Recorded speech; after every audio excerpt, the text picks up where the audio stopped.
چمیلی بوٹی مرشد من میرے وچ لائی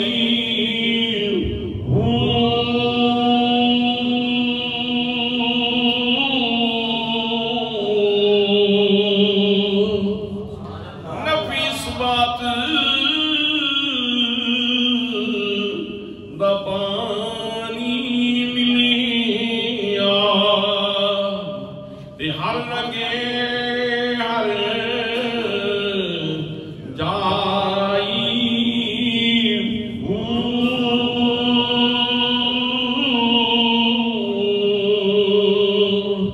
اندر بوٹی مشک مچایا تے جان پھلن دے آئی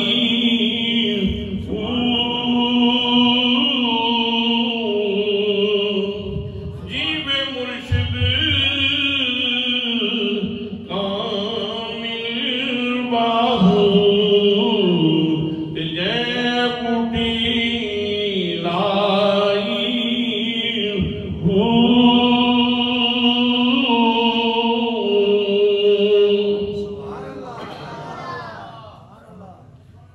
برادران اسلام، کلمہ طیبہ وہ اتنا لطیف عمل ہے، اتنا خوبصورت عمل ہے، اتنا ثمر آور عمل ہے کہ جس سے انسان کے آخرت کے اکاؤنٹ کھل جاتے ہیں، اللہ کریم کے انوار شروع ہو جاتے ہیں، اللہ کریم کی رحمتیں برکتیں شروع ہو جاتی ہیں۔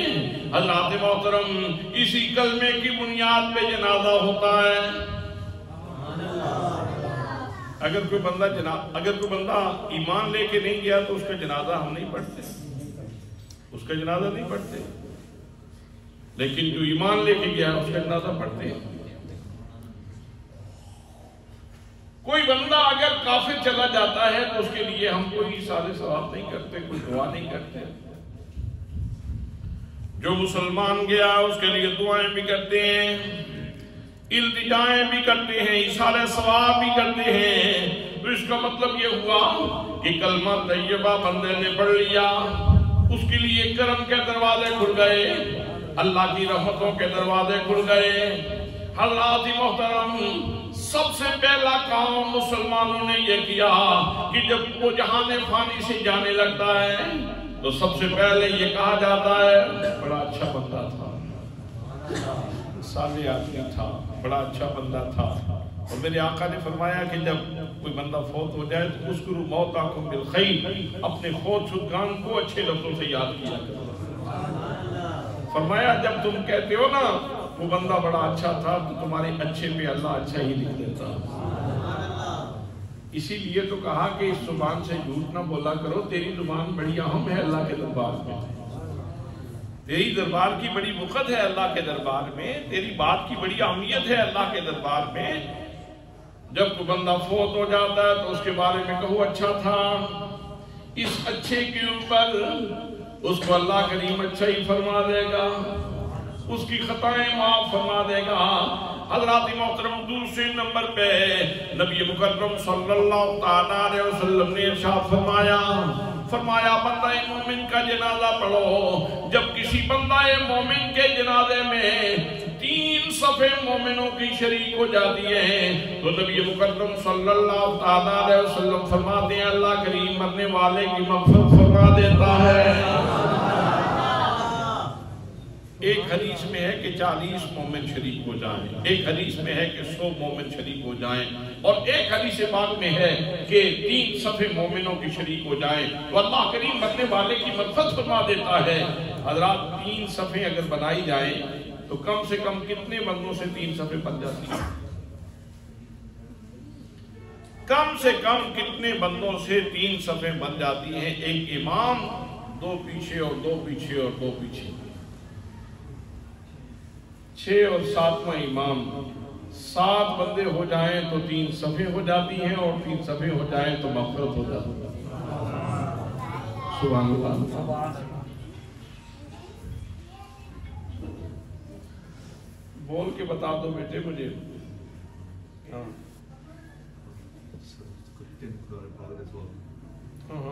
کریں گے، جب دعا کریں گے اس کو سارے سوال کریں گے.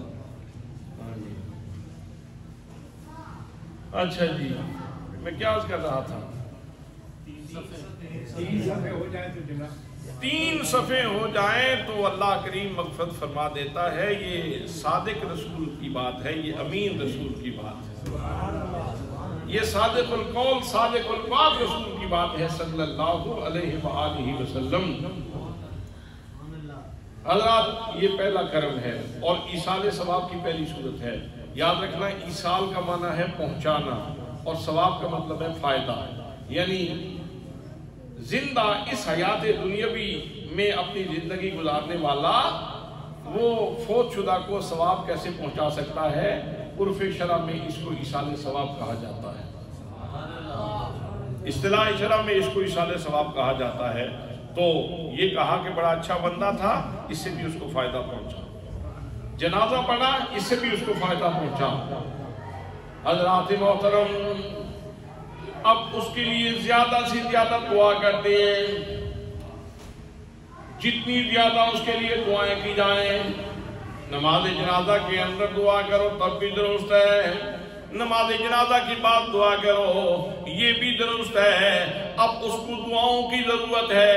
نبی مقدم صلی اللہ تعالیٰ علیہ وسلم کا ارشاد گرامی ہے مل میت فی القبر الا کالغریق المتغوث ینتظر دعوة تلحقه من اب او ام او صدیق فاذا لحقته کان احب الیہ من الدنیا وما فیہا.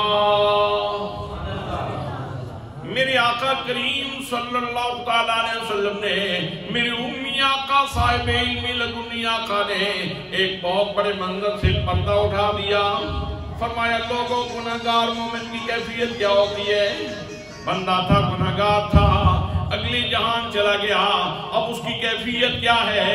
میرے آقا فرماتے ہیں اس کی کیفیت اس مثال سے سمجھو جیسے کوئی بندہ نہر میں ڈوبتا جا رہا ہو اور اس کے پاؤں نہ لگ رہے ہوں، ڈوبتا جا رہا ہو، ایک ایک تنکے کی تلاش کرتا ہے، ایک ایک سارے کو ڈھونڈتا ہے کہ کوئی چیز مل جائے. اسی طرح جس طرح نہر میں ڈوبنے والا، دریا میں ڈوبنے والا ایک ایک سہارے کا منتظر ہوتا ہے، کوئی چیز مل جائے، مجھے سہارا مل جائے، میرے پاؤں لگ جائیں، میں بچ جاؤں. جس طرح وہ ایک ایک سہارے کو ڈھونڈتا ہے، ایسے ہی قبر میں گناہگار مومن اپنے رشتہ داروں کی دعاؤں کا انتظار کرتا ہے. اب آپ مجھے فرمائیں دعا کرنی چاہیے کہ نہیں کرنی چاہیے؟ بندہ دعاؤں کا کتنا طالب ہے، اس کو کتنی شدید طلب ہے آپ کی دعاؤں کی. جتنی زیادہ دعائیں کریں گے شریعت کے مطابق ہوں گی، شریعت کے مخالف نہیں ہوگی. اس لیے کہ شرعی طور پر پہلا ماخذ قرآن مقدس ہے اور قرآن مقدس میں نبی مقدم صلی اللہ تعالیٰ علیہ وسلم نے اپنے صحابہ کرام کو یہ آیتیں پڑھ کے سنائی ہیں، تبھی ہم تک پہنچی ہیں. اللہ کریم کا ارشاد گرامی ہے، فرمایا وَإِذَا سَأَلَكَ عِبَادِي عَنِّي فَإِنِّي قَرِيبٌ اُجِیبُ دَعْوَةَ الدَّاعِ إِذَا دَعَانِ. فرمایا ہے میرے محبوب گرامی، جب میرے بندے آپ کے پاس آ کے میرے بارے میں پوچھیں کہ اللہ کریم کہاں ہے، تو میرے محبوب انہیں کہہ دینا میں تمہارے قریب ہوں، اور جب بھی تم دعا کرتے ہو میں تمہاری دعاؤں کو قبول کرتا ہوں. جتنی قرآن مقدس کی آیات ہیں یہ ہم تک کیسے پہنچی ہیں؟ سب سے پہلے سینہ مصطفیٰ پہ نازل ہوں، پھر میرے آقا نے آگے صحابہ کرام کو سنائی، صحابہ کرام نے پھر آگے تابعین تک پہنچائیں، تابعین نے پھر آگے پہنچائیں. حضرات محترم اب میں آپ سے یہ بات پوچھنا چاہتا ہوں، آپ بڑے زیرک اور دانا لوگ تشریف فرما ہیں اور اکثر نوجوان ہیں، میں یہ پوچھنا چاہتا ہوں کہ اگر میں یہ کہوں کہ میں بھیرا شریف میں موجود ہوں، آپ جس وقت بھی آئیں گے میری آپ سے ملاقات ضرور ہو جائے گی، آپ آ جائیں جس وقت بھی آنا چاہتا ہیں. اب آپ کس کس وقت میں آ سکتے ہیں؟ اگر آپ آ جائیں ڈیرہ شریف اور میں وہاں پہ غائب ہوں تو آپ یقیناً سوال کریں گے آپ نے تو کہا تھا کہ جس وقت بھی آئیں گے تو ملاقات ہوگی، تو پھر وعدہ تو سچا نہ ہوا، پھر وعدہ تو سچا نہ ہوا۔ ہمیں یہ کہہ کر کہ جس وقت بھی آپ آئیں گے ملاقات ہو جائے گی اور آپ یہاں موجود ہی نہیں ہیں، پھر وعدہ سچا تو نہ ہوا۔ وعدہ سچا تو تب ہو سکتا ہے کہ میں وہاں ٹک ٹکا کے بیٹھ جاؤں اور اپنے دوستوں کا انتظار کروں اور کہوں کہ میں نے ان سے کہا تھا کہ جب بھی آؤ گے میری تم سے ملاقات ہوگی۔ اب حضرات محترم اس وعدے کی سچائی کے لیے ضروری ہے کہ جب بھی کوئی آئے تو اس سے ملاقات ہو۔ میرا وعدہ تو جھوٹا ہو سکتا ہے، آپ کا وعدہ جھوٹا ہو سکتا ہے، ہم انسان ہیں، ہمارے اندر خطائیں موجود ہیں، لیکن میرے رب کا وعدہ جھوٹا، اللہ کریم کا وعدہ جھوٹا۔ اللہ کریم ارشاد فرماتا ہے محبوب میرے بندے جب میرے بارے میں آپ سے آ کے سوال کریں تو آپ نے کہنا کہ میں تمہارے قریب ہوں، اجیب دعوت الداعی اذا دعان، جب بھی تم دعا مانگو میں تمہاری دعا کو قبول کرتا ہوں۔ حضرات محترم نماز جنازہ کے اندر دعا کریں تب بھی وعدہ پورا ہوگا، نماز جنازہ کے بعد دعا کریں پھر بھی وعدہ پورا ہوگا، اور اگر نماز جنازہ سے پہلے دعا کریں پھر بھی وعدہ پورا ہوگا، اگر فرض نماز سے پہلے دعا کریں پھر بھی وعدہ پورا ہوگا، فرض نماز کے اندر دعا کریں پھر بھی وعدہ پورا ہوگا، فرض نماز کے بعد دعا کریں تب بھی وعدہ پورا ہوگا۔ جب میرے رب نے یہ وعدہ کر رکھا ہے کہ جس وقت بھی تم دعا کرو گے میں تمہاری دعا کو قبول کروں گا، تو پھر جھگڑے ختم کرو، خدا کے قرآن پہ جمع ہو جاؤ اور دعائیں کر کے اپنے فوت شدگان کے درجے بلند کرو۔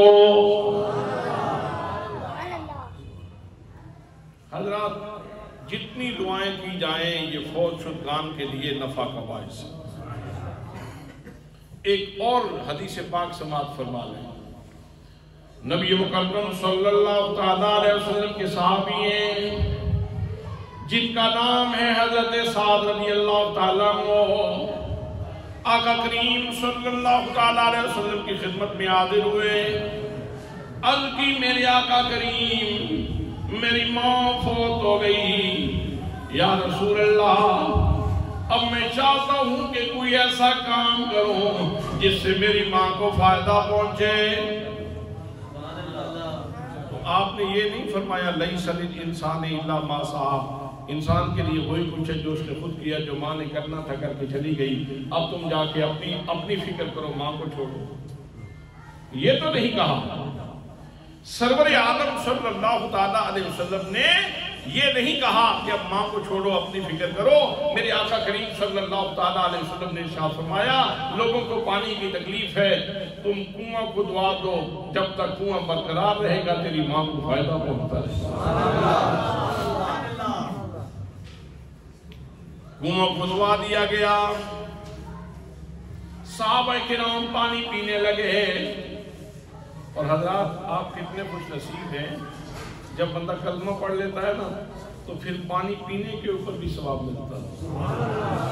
آپ پانی پیتے ہیں نا تو اس کے اوپر بھی آپ کو ثواب ملتا ہے، آپ کھانا کھاتے ہیں اس کے اوپر بھی آپ کو ثواب ملتا ہے، آپ اپنے بچوں کی روزی کماتے ہیں اس کے اوپر بھی آپ کو ثواب ملتا ہے، آپ جتنی زندگی با مقصد زندگی کا آپ کو ثواب ملتا ہے، اور وہ ثواب آپ ہدیہ کر سکتے ہیں، ایصال ثواب کر سکتے ہیں۔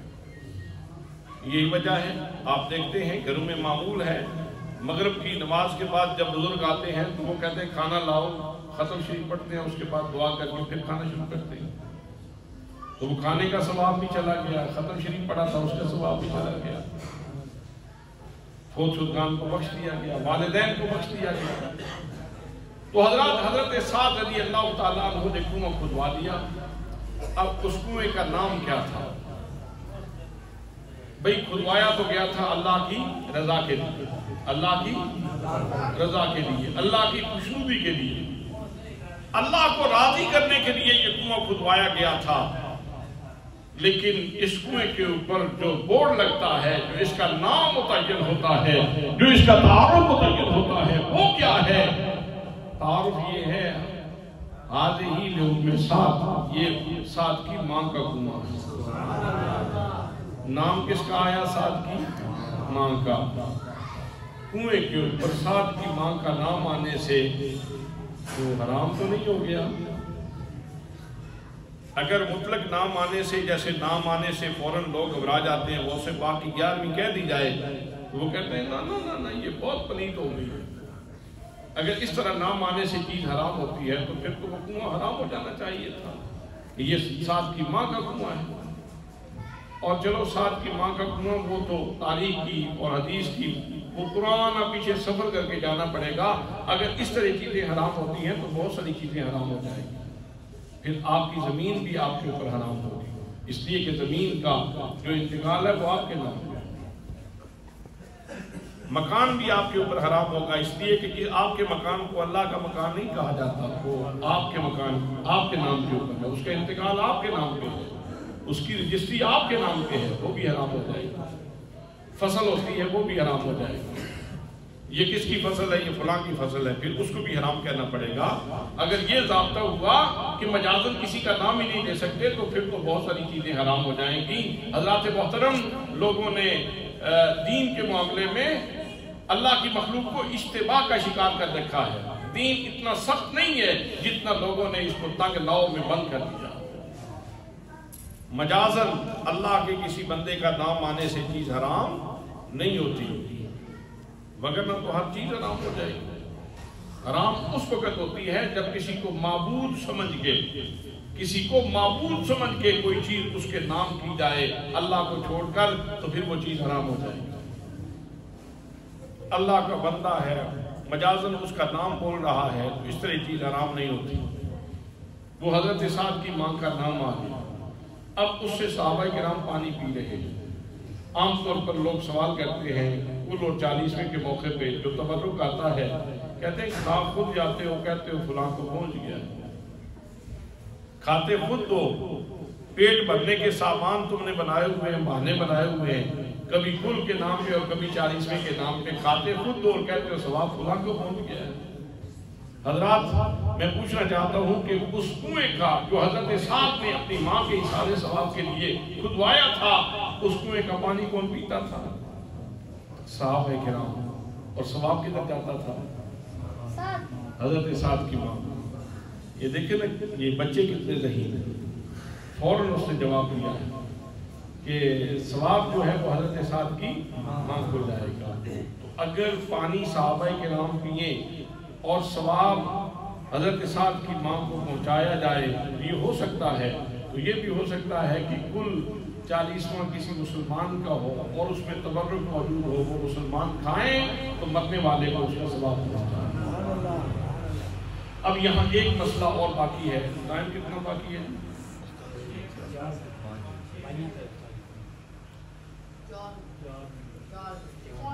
4 منٹ رہ گئے۔ اچھا جی، اب یہاں کہا جاتا ہے کہ یہ یاد رکھنا صدقے کی 2 قسمیں ہیں، ایک صدقہ نفلی ہے، ایک واجب صدقہ ہے۔ یہ جو محفل کا صدقہ ہوتا ہے یہ نفلی صدقہ ہوتا ہے، اور وہ حضرت سعد کی ماں کا جو کنواں تھا وہ بھی نفلی صدقہ تھا۔